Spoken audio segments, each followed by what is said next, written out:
Bismillah. Ils quittèrent la maison en affectant le naturel pour donner le change à la baby-sitter. Cependant, une fois dans la voiture, les masques tombèrent et leurs sourires moururent. Ils venaient de passer la pire nuit de toute leur existence, du moins de celle de Jill. Pour son mari, elle n'aurait su dire. Avec rancœur, elle scruta son profil fermé. Elle lui en voulait terriblement de leur avoir fait subir cet échec. « Est-ce que ça te dérange si je mets la radio ?» demanda-t-il avec une politesse glacée. « Je t'en prie. » Bob tourna le bouton et des flots de musique symphonique se déversèrent dans l'étroit habitacle de sa voiture de sport. Une de place incommode, achetée dès l'annonce de sa grossesse. À dessein, elle l'aurait juré. Elle aurait de loin préféré utiliser son break, d'autant qu'elle envisageait de faire des courses après avoir déposé Bob à l'aéroport. Malheureusement, ils se trouvaient au garage pour une révision des freins. Ils laissèrent leur paisible quartier du bord du lac pour emprunter les deux voies qui les menèrent à l'aéroport de Winnington, ville de la banlieue de Boston, où ils vivaient depuis leur mariage. 3 ans auparavant.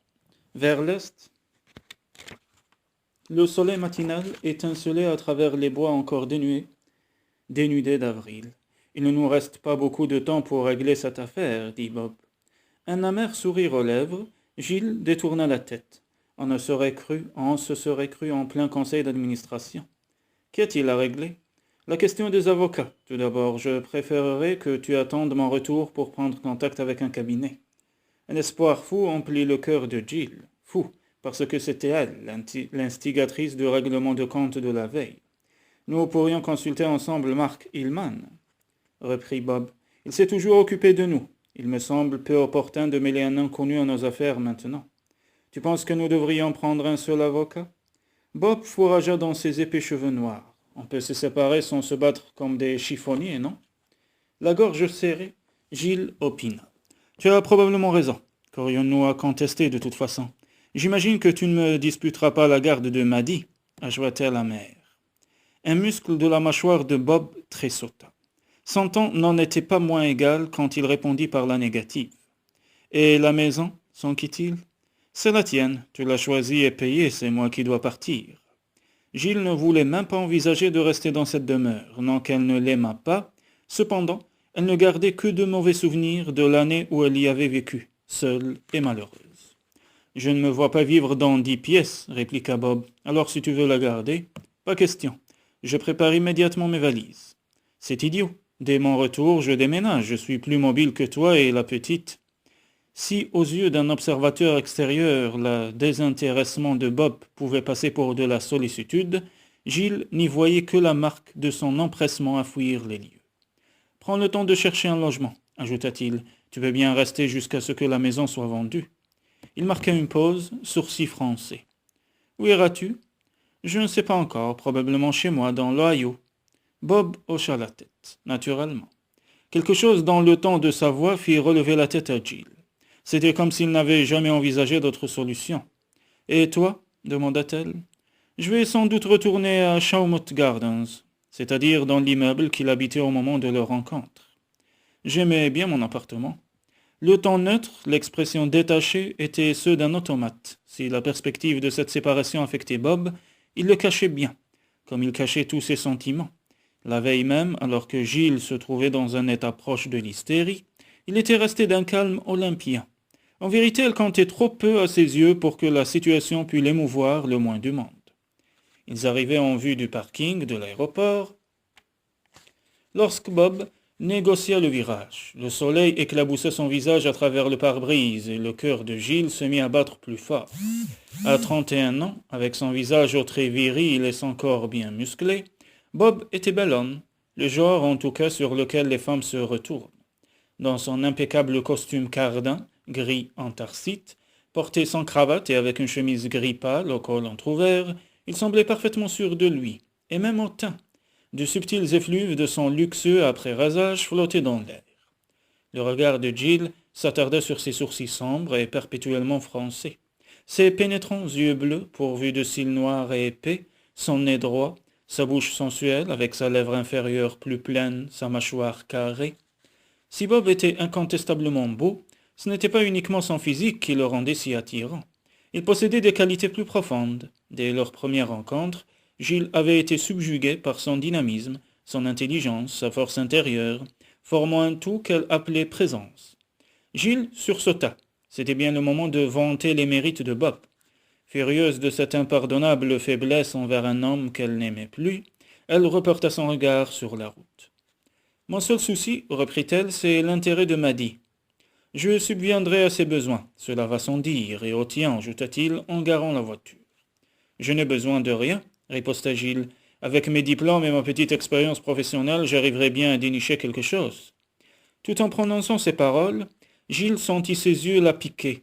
Elle n'avait jamais envisagé une existence de femme au foyer. Cependant, l'idée de reprendre un emploi maintenant lui fendait le cœur. Les premières années de Maddy étaient si précieuses. Bob posa ses poignets sur le volant et regarda droit devant lui. De toute façon, je ne vois pas pourquoi nous discutons argent. C'est le rôle de l'avocat. Tu as probablement raison. C'est certain. Ne t'en préoccupe pas. Marc réglera ces détails. Nous prendrons rendez-vous avec lui dès mon retour. Comme tu voudras. Gilles jeta un coup d'œil à l'horloge du tableau de bord. Le temps passait et pourtant aucun des deux ne bougeait. Ma question va sans doute te paraître idiote, Gilles, mais je tiens à te la poser. Es-tu certain de vouloir divorcer? Les mains de Gilles se crispèrent sur ses genoux. Ça aurait été tellement plus facile, plus confortable, plus rassurant de répondre par la négative. Si insupportable que fût devenu son mariage, il représentait encore pour elle la sécurité. Se lancer seul dans l'existence, matériellement et affectivement, lui paraissait un terrible défi. Pourtant, qu'était-ce comparé aux 18 mois de chagrin, de solitude, de l'humiliation qu'elle venait de vivre? Et puis il fallait penser à Maddy. Pour sa fille, elle aurait fait n'importe quoi. « Je ne vois aucune alternative, répondit-elle en redressant le menton. Qui supporterait une pareille existence? Tu n'es pratiquement jamais à la maison et quand tu es présent, tu nous prêtes si peu d'attention à Maddy et à moi que j'ai l'impression que nous ne représentons qu'une halte obligatoire dans le tourbillon de tes rendez-vous. Est-il vraiment nécessaire de remuer une fois de plus tout ça? Demanda-t-il froidement. Je connais par cœur tes récriminations. Mes récriminations? À t'entendre, on croirait que nos problèmes viennent de moi. Les lèvres de Bob se pincèrent. Gilles baissa la tête. Désolé, je ne cherchais pas la dispute. Quelques secondes s'écoulèrent, inconfortables. Ce fut Bob qui rompit finalement le silence. Qui aurait cru qu'oublier l'anniversaire d'un enfant pouvait mener à de telles extrémités? Fit-il remarquer avec un rire amer. Il ne s'agit pas de n'importe quel enfant, Bob, mais du tien. Et c'était son premier anniversaire. De toute façon, cet incident n'est pas seul en cause. Ton oubli n'est que la partie visible de l'iceberg, tu le sais très bien. En dépit de ses résolutions, Gilles tremblait de colère. Bob saisit le volant en deux mains et, renversé contre son siège, poussa un long soupir. Il fixait un point au-delà du pare-brise. Gilles avait l'habitude qu'il ne la regarde pas en parlant. Ce n'était qu'un signe parmi tant d'autres de son désintérêt pour elle. Elle n'ignorait pas avoir changé depuis la naissance de sa fille. Quelques kilos supplémentaires, beaucoup de fatigue, un manque de dynamisme. Elle avait également échangé des chemisiers de soie et ses talons hauts contre des jeans et des tennis. Et elle n'avait pas le temps de se préoccuper de ses cheveux blancs, coupés à hauteur d'épaule, qu'elle portait désormais libres ou attachés sur la nuque. Comparée aux élégantes femmes d'affaires auxquelles Bob se frottait quotidiennement, elle manquait certainement de piquant. Elle n'était pas pour autant laide à regarder. Quelques jours plus tôt, elle avait même surpris le regard admiratif de deux adolescents au supermarché. La vérité était que Bob ne l'aimait plus. Elle se demandait même s'il l'avait jamais aimé. Il était trop circonspect pour se laisser emporter par les sentiments. Elle le soupçonnait de l'avoir épousé tout simplement parce qu'il avait atteint l'âge où il est bon pour sa carrière qu'un homme s'établisse et qu'elle correspondait à l'idée qu'il se faisait d'une femme de PDG. C'était par calcul et non par amour qu'il avait demandé en mariage. Soudain, il se tourna vers elle. « Puis-je me permettre de te poser une question? »« Je t'en prie. Y a-t-il quelqu'un d'autre dans ta vie ?» Elle éclata d'un rire sans gaieté. « Mais naturellement, nous nous rencontrons pendant la sieste de Maddy, entre deux lessives. » Lasse, elle laissa tomber sa tête dans ses mains. « C'est toi qui as insisté pour t'occuper de la lessive, Gilles. La femme de ménage aurait très bien pu. »« Je ne me plains de rien. C'est juste que cette accusation est tellement... » Dans sa frustration, elle ne trouvait plus ses mots. « La question me paraît pertinente étant donné que ton ami Eric ne te lâche pas d'une semelle ces derniers temps. » Elle releva vivement la tête. « Eric est un ami. Je ne m'abaisserai pas à prendre sa défense. »« Très bien, » répliqua Bob amer. « Chaque fois que je rentre, je retrouve ce jeune divorcé sur mon divan. Qui suis-je pour demander des explications? S'il te plaît, Bob, Eric n'a rien à voir dans tout ça, rien, pensa-t-elle, sauf qu'elle pouvait parler avec lui, rire et partager des joies de parents. Elle ne se rappelait même plus quand Bob et elle avaient connu une telle intimité. Une soudaine tristesse l'envahit. Nous ne nous querellons pas, Bob. Je ne supporterai pas que nous nous séparions là-dessus. Moi non plus. Bob consulta sa montre. Je dois encore prendre mon billet. Accompagne-moi dans le hall, si tu veux. Gilles acquiesça de la tête. Quand elle descendit de voiture, elle s'aperçut que ses jambes la portaient à peine. Bob extirpa tant bien que mal de la petite voiture son mètre 85, puis tira de derrière les sièges un sac de voyage qu'il jeta par-dessus son épaule. L'air était vif et tout parfumé des senteurs du printemps. Tendres jonquilles, herbes fraîches, rosées du matin. Autour du petit aéroport, les bourgeons qui commençaient à éclore habillaient les bois de vert pâle. Habituellement, Gilles se réjouissait de l'arrivée du printemps. Ce matin, il lui semblait sans charme. Elle suivit Bob jusqu'au hall de l'aéroport et s'assit sur un banc en attendant qu'il achète son billet. Lorsqu'il la rejoignit, ils demeurèrent un moment silencieux. Deux étrangers en partance pour des destinations opposées, pensa Gilles. Sa gorge lui faisait mal à force de se serrer. Bob tout sorta. Tu sais, Gilles, je crains qu'à mon retour, tout n'aille très vite et que, en dépit de notre intention de garder de bonnes relations, nous nous heurtions. Je voudrais donc te dire maintenant que je n'ai jamais voulu ce qui arrive. Quand nous nous sommes mariés, je croyais que c'était pour la vie. Les yeux rivés à ses genoux, Gilles hocha la tête, d'une façon imprévue. Elle glissa une main sous son menton et l'obligea à lever la tête vers lui. « Je suis désolé de ne pouvoir changer, » murmura-t-il, mais avait-il seulement essayé? Gilles s'écarta. « Moi, je ne suis pas fâché, juste triste que les choses tournent ainsi. C'est la même chose pour moi, nous aurions pu être heureux ensemble. » Il se rassit en soupirant et le bref instant d'émotion se dissipa. « Cependant, comme tu le soulignes souvent, nous sommes différents, personne n'est à blâmer. » Gilles n'en était pas si certaine, elle choisit néanmoins de ne pas relever. « Il vaut mieux que la séparation ait lieu maintenant, dit-elle, alors que Maddy est trop jeune pour comprendre et souffrir. Tu as raison. » Sa promptitude à baisser les bras affecta douloureusement Gilles. Il s'écoula encore quelques minutes avant qu'une voix annonce l'embarquement pour le vol de Bob. Ils se levèrent, puis demeurèrent face à face, embarrassés. « Tu n'as pas oublié ta cravate ?» demanda Gilles. Il tapota une poche puis l'autre et secoua la tête. La file des passagers s'avançait vers la porte menant au tarmac. Il y eut un instant de flottement. Habituellement, dans ces moments-là, Bob disait qu'il appellerait dès son arrivée. À présent, il n'y aurait plus de coup de téléphone. Habituellement aussi, il l'embrassait avant de s'éloigner, à l'idée que tout était terminé. Une tristesse sans nom envahit Gilles.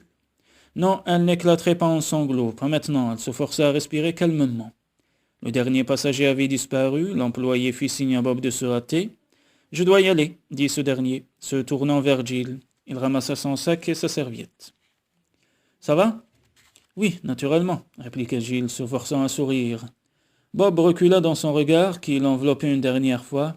Gilles lut un fugitif regret. « Au revoir, Bob, » dit-elle très vite.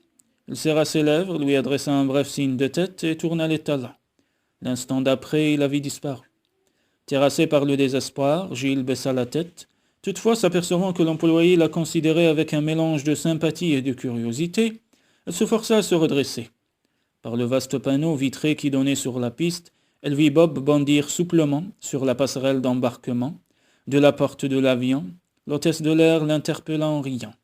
Sans comprendre le sens de ses paroles, Gilles devina qu'il s'agissait d'un hommage à sa forme éblouissante.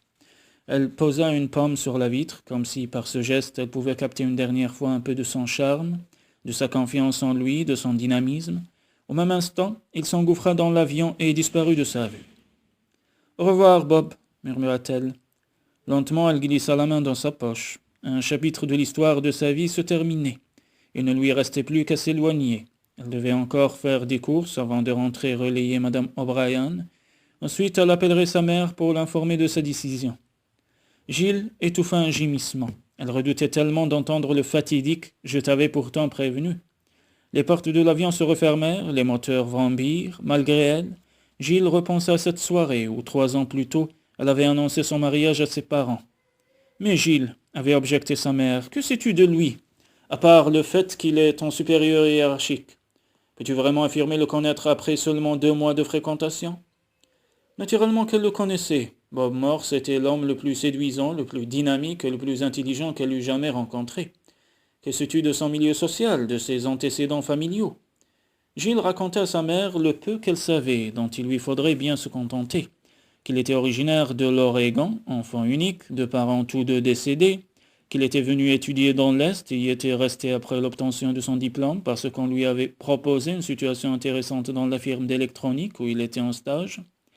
Il doit pourtant bien avoir de la famille, s'était exclamé Mildred Kruger en apprenant que personne ne viendrait de l'Oregon pour assister à la cérémonie.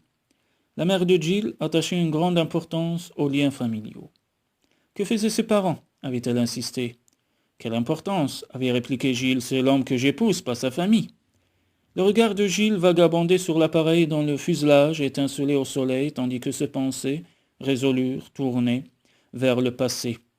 S'arrêtant à ce jour où, peu après son mariage, sa mère ayant réclamé des petits-enfants, elle avait dû lui ôter ses illusions. Comment? Bob ne veut pas d'enfants? Le savais-tu avant de l'épouser? Oui, elle le savait depuis le début. Bob s'était montré très clair là-dessus. Naturellement, sa mère était revenue à la charge. Enfin, Gilles, quelle sorte d'homme peut refuser d'avoir des enfants? Évidemment, avec un mari qui privilégiait la famille avant tout, Mildred pouvait difficilement imaginer un autre sort. Gilles essaya d'expliquer que Bob, visant la présidence d'ABX, Industrie pour ses 35 ans, c'est-à-dire l'année où Greg Simon, l'actuel président, envisageait de prendre sa retraite, il n'avait tout simplement pas de temps à consacrer à d'éventuels enfants. En tant que vice-président, il travaillait déjà fréquemment 12 heures par jour et passait autant de temps à l'extérieur que chez lui. Au fond, il refusait toute paternité davantage par crainte de ne pouvoir donner à sa progéniture ce qu'elle était en droit d'attendre que par commodité personnelle. Gilles aurait pu expliquer autrement le manque d'enthousiasme de Bob à prolonger sa lignée, son enfance déchirée entre deux parents divorcés, ses souvenirs malheureux, mais elle s'était abstenue, de peur de donner de lui une idée très négative. Tout de même, avait insisté sa mère, c'est anormal de ne pas vouloir d'enfants. C'est pourtant le cas de beaucoup de gens. Ils se contentent d'être mariés, de voyager, de profiter d'un foyer agréable et de la vie à deux. Pourquoi est-ce si difficile d'admettre que Bob fasse partie du lot? Parce que c'est ton mari, avait répliqué Mildred. Et 3 ans plus tard, cette réponse résonnait encore aux oreilles de Gilles. À l'époque, elle en avait voulu à sa mère d'insinuer qu'un mariage sans enfant était contre nature. Bien sûr, lorsque plus jeune, elle se projetait vers l'avenir, elle s'était toujours imaginée mère. Cependant, aujourd'hui, elle était certaine d'avoir adopté sans arrière-pensée le point de vue de Bob. La première année de leur union sembla lui donner raison. Elle nageait littéralement dans le bonheur, en dépit de sa nature réservée. Bob se montrait très passionné. En y repensant toutefois, Gilles se disait que ses élans concernaient surtout le rapport physique. En fait, durant toute cette période, son amour l'avait aveuglé. Il menait une vie agréable par bien des aspects. Voyage à Hawaï pour leur lune de miel, à Saint-Thomas, 2 mois plus tard, puis à Paris. Ils avaient acheté une vaste demeure coloniale en bordure du lac. En tant qu'assistante personnelle de Bob, Gilles l'accompagnait dans tous ses déplacements. Chez elle, elle jouait les hôtesses et recevait les relations d'affaires de son mari et leurs épouses. C'était une vie agréable. Mais elle était tombée enceinte et le rêve s'était écroulé. Elle avait éprouvé une telle joie en apprenant sa grossesse qu'elle s'était imaginé que Bob la partagerait. Elle se figurait qu'une année de bonheur l'aurait attendrie par moments. Elle se laissait même aller à imaginer qu'il applaudirait à cette nouvelle inattendue. Il l'entraînerait dans une ronde échevelée, ouvrirait peut-être même une bouteille de champagne, ainsi qu'il avait fait son père à l'annonce de chacune des 3 grossesses de sa femme, et son frère également. Seulement Bob n'était ni son père ni son frère, dût-elle vivre un siècle. Gilles n'effacerait jamais de sa mémoire la vision de son visage blêmissant lorsqu'elle lui avait appris la nouvelle. Comment cela a-t-il pu se produire? Quand elle lui avait expliqué qu'elle avait certainement oublié de prendre sa pilule, le sang lui était monté aux joues. L'as-tu fait exprès? Bien sûr que non, avait-elle répliqué indignée. Peut-on jamais savoir? Tu voulais peut-être me mettre des bâtons dans les roues. C'est ridicule de toute façon, chercher à qui? Un comble la faute ne change rien au problème, il nous faut prendre une décision. Qu'a-t-il à décider? Je ne voulais pas d'enfant, me voilà obligé de m'en accommoder. Gilles fut infiniment soulagé qu'il ne lui demande pas d'interrompre sa grossesse, exigence qui aurait signifié la ruine de leur mariage. Cependant, Il n'avait rien fait de tel, et elle s'était prise à espérer qu'une fois le premier choc passé, il s'apercevrait qu'après tout cela n'était pas si dramatique. Peut-être même finirait-il par se réjouir à mesure qu'approchait le terme. Rien de tout ceci ne s'était produit. Devant les autres, Bob se comportait en futur papa ravi de son sort. Cependant, dans le secret de leur demeure, il se repliait sur lui-même. Il n'avait pas accompagné Gilles dans ses emplettes pour dénicher berceaux et layettes, n'avait jamais lu les livres de puériculture qu'elle lui avait prêtés et ne s'était jamais préoccupé d'assister aux cours d'accouchement sans douleur. Au lieu de ça, il s'était mis à voyager sans elle, à voyager beaucoup. Maddy avait déjà 4 jours quand il avait fait sa connaissance. Seules ses affaires le préoccupaient. Et après la naissance de sa fille, il leur avait consacré de plus en plus de temps. Jamais il n'avait changé une couche, ni donné un biberon, et les fois où il avait pris sa fille dans ses bras se comptaient sur les doigts de la main. Gilles n'avait pas perdu tout de suite espoir. Cependant, au fil du temps, elle avait dû se rendre à l'évidence. Jamais Bob ne serait un père pour Maddy. Il était bien l'égoïste uniquement préoccupé de sa carrière que sa mère avait deviné en lui. Un homme rigide, méfiant, froid. Un homme incapable de s'adapter, de se livrer, d'aimer. Le vrombissement des moteurs faisait trembler la vitre tout en observant l'avion. Gilles se dit qu'elle avait pris la bonne décision. Elle en avait assez de sa détresse, du vide affectif qui se creusait en elle, et elle en voulait à Bob du mal qu'il causait à Maddy par son indifférence. Les petites filles avaient besoin de tout l'amour et de leur toute attention de leur père. Gilles le savait par expérience, il lui suffisait de se rappeler la confiance en elle, le sens de sa propre valeur que son père lui avait inculqué en l'aimant tout simplement. Et puis elle avait lu tout cela dans des livres. Tandis que l'avion roulait lentement sur la piste, Gilles se sentit soudain soulagé. Elle avait eu raison, entièrement raison. À 26 ans, on est encore jeune. Elle rencontrerait un homme bon et aimant, pour lequel Maddy et elle passeraient avant tout. Maddy méritait un père généreux et Gilles un vrai compagnon avec qui partager joie et soucis de l'existence. Peu importait qu'il fût riche ou pauvre, beau ou ordinaire, seul l'amour comptait. Et si elle ne rencontrait personne, eh bien tant pis. Maddy et elle y survivaient, très bien. Elle donnerait suffisamment d'amour à sa fille pour qu'elle ne souffre jamais de l'absence d'un second parent.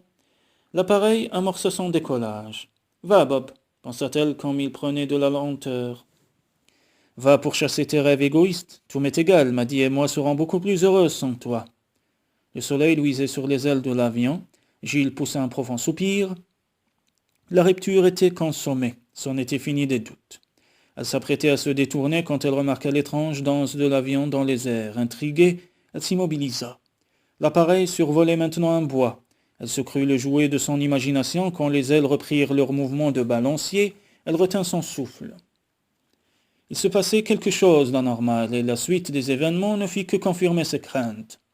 Bob se raidit. Il avait suspecté un problème avant même que l'avion ne décolle et confirmation lui en était donnée à présent qu'il tanguait au-dessus de la forêt de Wellington. Par le hublot situé sur sa droite, il voyait l'horizon tanguer dangereusement. Ses doigts se crispèrent sur les bras de son fauteuil. « Qu'est-ce qu'il fabrique » marmonna son voisin. Bob avait affronté toutes sortes de temps, de la tempête, de neige à la tornade. Aujourd'hui, le ciel était dégagé et le soleil bleu. Rien ne permettait de concevoir des inquiétudes, et pourtant... Incliné sur l'aile, l'avion opéra un demi-tour complet. « C'est intolérable » grogna encore le voisin de Bob. Bob partageait ce point de vue. De toutes parts s'élevaient d'ailleurs des murmures de mécontentement. La voix grave et rassurante du pilote expliqua par l'interphone qu'il regagnait l'aéroport sans toutefois préciser les raisons de cette manœuvre. Ce qui ne rassura personne, Bob moins que tout autre. « Gardez vos ceintures attachées » ordonna le pilote. « Je tente un atterrissage en douceur. » Une panique confuse gagnait les passagers. Par le hublot, Bob vit l'horizon tanguer plus fort que jamais. Il ferma les yeux et s'efforça de respirer calmement. L'avion se stabilisa sans pour autant reprendre son équilibre. Il mesura la distance qui les séparait de la piste et son front se mouilla de sueur. Il n'était pas de nature anxieuse, pourtant, en cet instant il eut le réflexe de fuir. Une main sur la boucle de sa ceinture, il comprit toutefois qu'il n'y avait rien d'autre à faire qu'à attendre. Cloué à son siège, des gouttes de transpiration commencèrent à ruisseler sur ses joues. L'avion amorça un plongeon et l'on entendit craquer les branches des arbres qui volèrent comme des allumettes. Des passagers hurlaient, d'autres comme Bob restaient pétrifiés de terreur. Voilà, c'était arrivé, l'accident.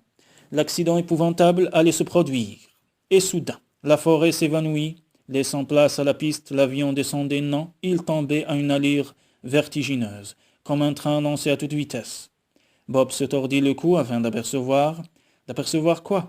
Ses yeux le brûlaient, ses oreilles sifflaient. À présent, oui, il se rappelait. Seigneur, il n'aurait jamais dû la laisser échapper à sa surveillance. Quelque chose de terrible allait se produire. Où était-elle? Où? L'avion rencontra rudement la piste. Le choc envoya Bob valser d'un côté puis de l'autre. Sa tête heurta la paroi plusieurs fois de suite et une fulgurante douleur vrilla son côté droit. « Rebecca !» hurla-t-il d'une voix rendue rauque par la souffrance et l'angoisse. Puis il sombra dans l'obscurité.